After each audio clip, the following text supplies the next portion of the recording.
AWS புதியது என்ன 4th week of May 2025 strands ஏஜென்ட்ஸ்னு சொல்லிட்டு புது ஓப்பன் சோர்ஸ் SDK வந்திருக்கு.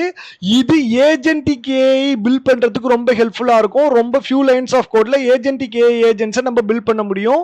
இது simple to complex use cases, local deployment, production deployment எல்லாத்துக்குமே ஹெல்ப்ஃபுல்லா இருக்கும்.